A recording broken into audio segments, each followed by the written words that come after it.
Hey guys, it's Q&A Tuesday.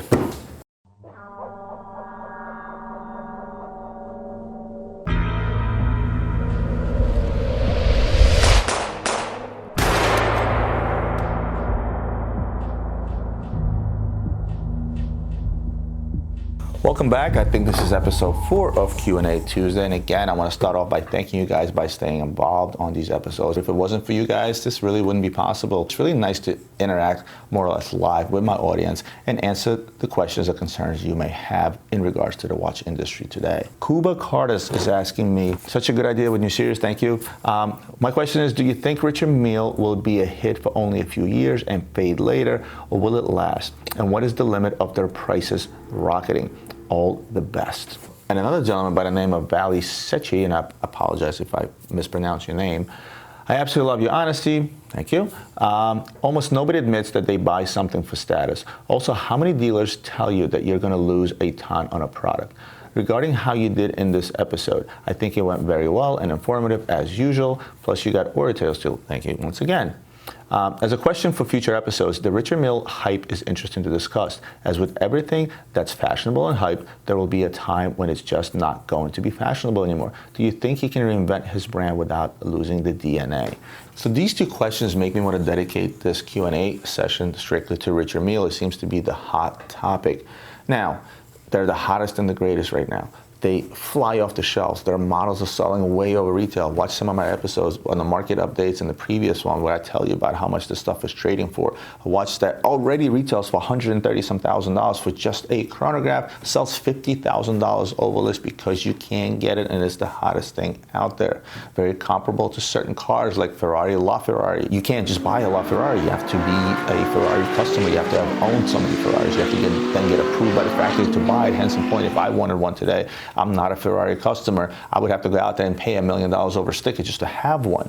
Now, I wouldn't do that, but bottom line is, same thing is going on with Richard Mille right now. And the question everybody's asking, is this the bubble? And I answered this question in a What's on My Desk episode, is Richard Mille the next bubble? But let me get into a little more detail and basically tell you what they need to do and what needs to happen in order for Richard Mille to stay hot as they are. The biggest reason he's staying so successful is the amount of goods that he produces. Now, Richard Mille, I don't know if you guys know, has probably the biggest markup between factory to authorized dealer. Supposedly he does a times 12 markup on his watches. But ask yourself a question. If you were the hottest guy in the market today, if you kept producing the hottest watches out there, wouldn't you want to charge up for them? I would. If I have a successful business model and my product is flying off the shelves, guess what? I'm raising the prices as much as I can to test the limits of the market. And Richard Mille has been testing these limits going back to 2005, where in 1 or 6, I don't remember exactly what it was, when he decided to raise his retail prices by 40%, and people told him he's absolutely nuts. Well, guess what? It definitely worked in his favor. Today, his chronograph in titanium retails for $115,000. It's absolutely absurd. It's just a chronograph, right? But it's not. People are willing to pay not just retail for it, but over retail for it. I don't have a glass ball. I can't tell you what's going to happen in the future, but I will tell you this. If this guy continues to stay innovative, if this guy continues making a very, very small production of every single watch that he makes. Rolex makes hundreds of thousands of pieces, and this guy makes a few thousand watches a year. It's a big, big difference. You know, supply and demand also always work. Also, the business model that he's taking, again, not a whole lot of authorized Richard Mille dealers out there, and those that are authorized Richard Mille dealers, they actually have a small Richard Mille boutique within their store. That's the requirement. For the most part, his stuff sells out of his own boutique, so he gets to control what happens with his watches. There's not 100 or 500 authorized dealers sitting in between him and the retail customer that can actually, mess his game up. If I'm an authorized dealer and I'm sitting on about 10 of his tourbillons, I'm sitting on about $5 million worth of stuff it costs, and I want to move the stuff, I'm going to go ahead and discount it. But if it's the boutique, if it's his own boutique that's not allowed to discount, I'm only going to sell it at retail. And then when I cut production to such an extent where you have to wait years to get yourself an RM1103 in rose gold, guess what? People are buying them and now reselling them, and that's why they're going over list. It isn't Richard Mille that's the cause of these watches selling over list. It's actually guys like us. It's actually the resellers out there, where a retail customer goes in, he has the relationship, he buys himself an RM03, and he says, wait a minute, I just paid 130 grand for it. I can sell it to somebody else for 160 grand. That's pretty quick. Let me sell this, I'll buy another. And that's when the prices start climbing. There is a downside to that. When a consumer buys a watch for the purpose of reselling it, it tends to create a bubble. And how does that happen? Well, I'm a retail customer. I walk into a boutique. I buy it for $135,000. I sell it to Roman at Luxury Bazaar for $155,000, and Roman then goes and resells it to somebody they can't wait for $165,000, $170,000, even $180,000. That's not a problem, because now that watch ended up on a customer's wrist. When Roman takes that same watch and buys it for $155,000 and sells it to another dealer for $165,000, who then tries to resell it to a retail customer for $180,000, this is where the problems come in. The minute these watches stop making it onto consumer wrists, that's when a bubble usually happens, because you end up with a lot of dealers such as myself out there with a heavy Richard Mille inventory at astronomical prices all over a list. And the minute the demand goes down just a tiny bit from a consumer perspective, that's when those watches are going to start become available in the boutiques at a retail prices. And the guys that are holding these things at a very, really high price, guess what? They're going to end up getting stuck. They're going to end up dropping prices just to get rid of that inventory, not to get stuck with it, and not to lose money. It happened with Patek Philippe in 2007. It's happening with Patek Philippe today. Patek Philippe stainless steel models are all going over the list again. It's a deja vu from 2007. I've been there. I've seen that. And guess what? Patek Philippe makes a lot more watches out there than Richard Mille does. And that's what's going to separate Patek Philippe from Richard Mille. Most stainless steel Rolex models right now are selling at over list, and because you can't get them, supply and demand. And Rolex makes hundreds of thousands of watches. But Richard Mille will not suffer the same fate. They make kick-ass watches, they make kick-ass complications, and they make so very little of them that there's a lot more demand out there than there is supply, and it will be for years to come. There's a reason why they're popular. Now, Richard Mille can mess this up by putting out more watches, getting greedy, and making more money, but he doesn't have to, because the margins that he makes on these watches, especially selling them through his boutiques, are astronomical, unlike any other watch manufacturer out there. So Valley and Kuba, if you guys are out there and you're thinking about buying a Richard Mille watch, don't be afraid to pick one up. I don't think it's going anywhere 5, 10, or 15 years from now. I think 150 years from now, people will still be talking about Richard Mille, provided the company continues going in that same direction that it's going today. And while we're on the topic of companies taking direction, there's a good question from Paraj Shakya. And again, I apologize if I messed up your name. What a classy, no-nonsense, and right-to-the-point episode. Love it. Thank you. For my 2 cents question, there's a lot of talk about Cartier going into high horology in a strong manner, such as what Rolex and APs do. Limited supply, little or no discount. Is it true? Or rather, do you consider Cartier as a hot horology or a fashion watch? For one, let's talk about high horology, and by high horology, I'm assuming you mean highly complicated watches such as perpetual calendars, multi-complications watches like split-second chronographs, tourbillons, or minute repeaters. Well, for one, Cartier has already done that. Cartier has perpetual calendars, Cartier has minute repeaters, and Cartier has made tourbillons in the past, again, in a very small, limited quantity. So this isn't something new for them. If what you're referring to is they're pushing that route to sort of become on par with guys like Audemars Piguet, and as you mentioned, Rolex, although Rolex doesn't really fit that bill. The most complicated watch they have is the President, which shows you the day of the week and the date.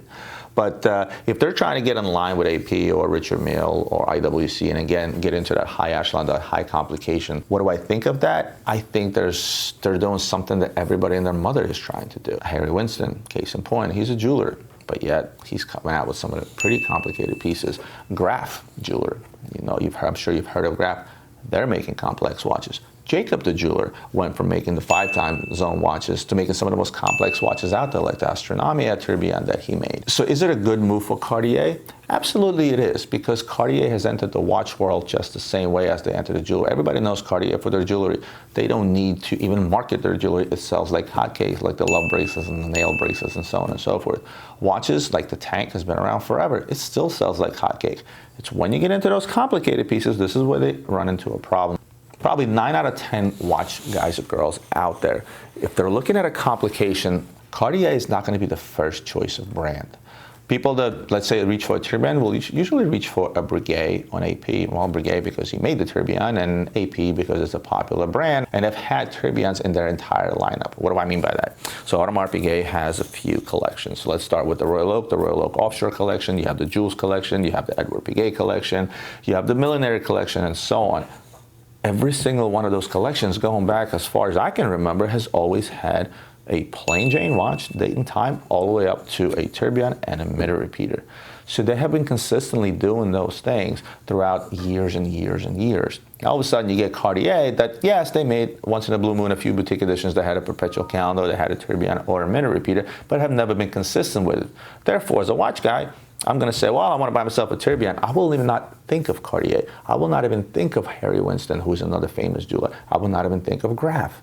What I will think of is I will think of the guys that have always been in my face with their tourbillons, with their minute repeaters, with their perpetual candles for many, many years, for as long as I have loved or collected watches.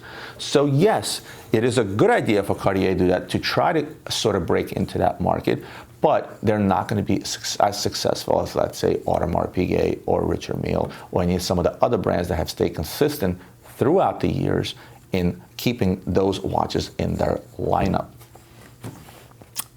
Is Cartier a horology watch or is it a fashion watch? Cartier to me has always been that. It's been a fashion watch, mainly ladies' pieces. Ladies' Cartier sell like hotcakes.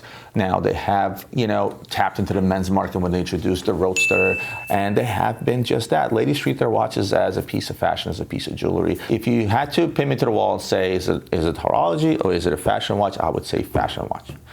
To recap what I said earlier, there's nothing wrong with them going to that high-end market, which you're going to see, and you said it in your question, they're going to go to a very exclusive small run production. What are they doing in reality? Every single brand out there can make a complex watch.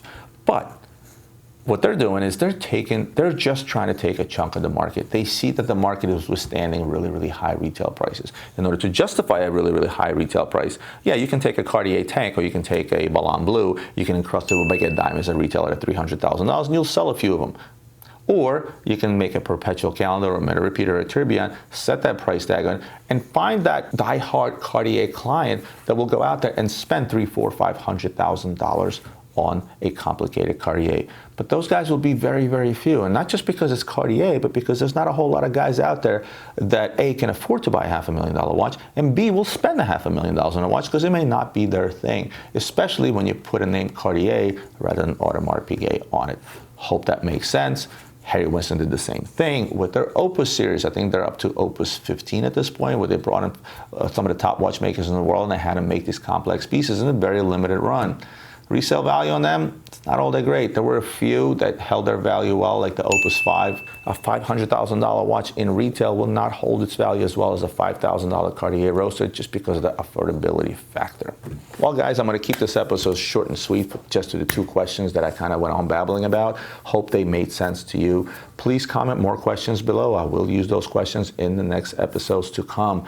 I want to thank you for tuning in once again. If you like the video, go ahead and hit the like button. If you're not subscribed to my channel, go ahead and hit the subscribe button. And I'll see you guys next Tuesday for another session of Q&A. Until next time.